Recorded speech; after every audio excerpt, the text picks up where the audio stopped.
Hi there, my name is Emma. I'm an artist and DIYer. Welcome to my YouTube channel. Valentine's Day is right around the corner, and if you're anything like me, you'll be DIYing your gifts. I used to DIY them a lot more. I made my boyfriend a lot of art at the beginning of our relationship, but now that we live together, it was art that I wouldn't necessarily want in my house. So this DIY was really perfect because it was something that was meaningful to the both of us, but I actually like in my house. Because now that we live together, I actually care what goes on my walls. It's not a picture of Kobe that I painted, which I do not particularly want on my walls, but this is a customizable sky chart of the exact moment we met many years ago in 2014. We didn't start dating the moment we met, but this is when we met. So you can do whatever moment you want. You could do your first date, your first kiss, whatever you have kind of solidified in a time, that would be the best thing to do for this chart. I thought of this idea myself. I've seen sky charts in posters, but I had never seen anything like this before.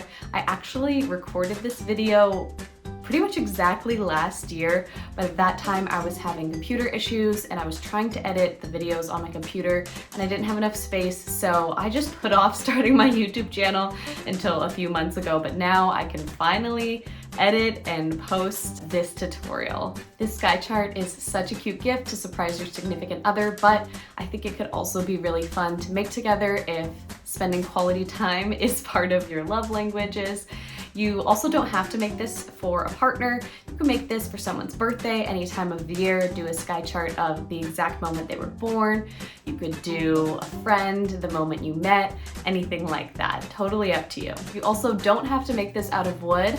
You can use the site that I'm going to show you and you can download it, edit, and print it out as a poster. I've seen it before a ton of times as a poster, but I wanted to show you how to take it to the next level and make it light up, make some ambient lighting.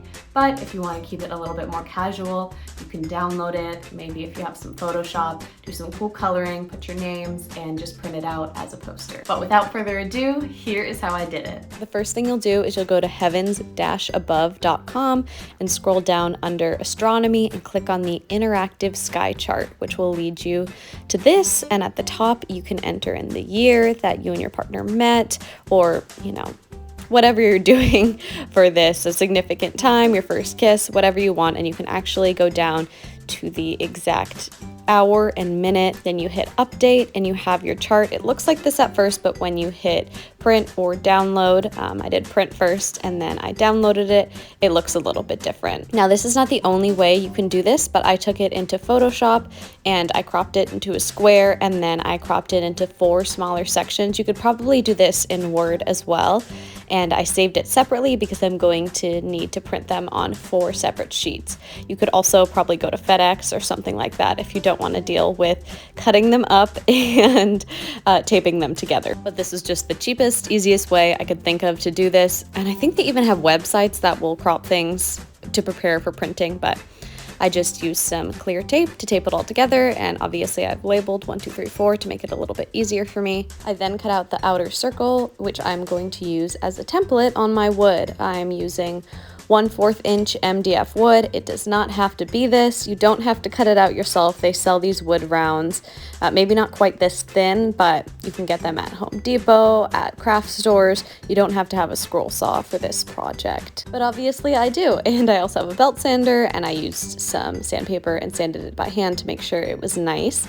And then I used some double-sided tape to tape my template right onto my wood so I can use this to drill into. I used both a Dremel and a real drill using a bunch of different sizes. I started off with my biggest size. I'm not going to tell you the sizes. You can just use whatever you have. They don't have to be accurate sizes, right? It's more about the placement. So I went from biggest to a little bit smaller, and then I had some really tiny drill bits. I think the most important thing is being careful when you get to the really tiny drill bits, because I did break 2 of them. So just be careful once you get to those tiny ones. If I were to do it again, I would potentially potentially, you know, do all of them a little bit bigger just so you can really see the lights glowing through. And then at the end, I did end up going back and doing like 2 or 3 really big ones. Once that was done, I used this paint from Home Depot to paint it. Make sure you're doing it on the right side, because the first time I did this, I did it on the wrong side. If I were to do this again, I would also use spray paint, because this paint, as you can see, got stuck in the holes. So I was having to go through with a pin, and especially the teeny tiny holes, to get that paint out of there. So if I were to do it again, I would use spray paint, but I had this paint and I tried to use what I have. Then I took my fairy lights and I hot glued them on. As per usual, hot glue isn't going to be a great forever solution. It's a great temporary thing. So I would probably recommend E6000 and hot glue. I just tried to align the lights like where the holes were, so I knew, especially in the biggest, brightest holes, that there was a light directly behind it.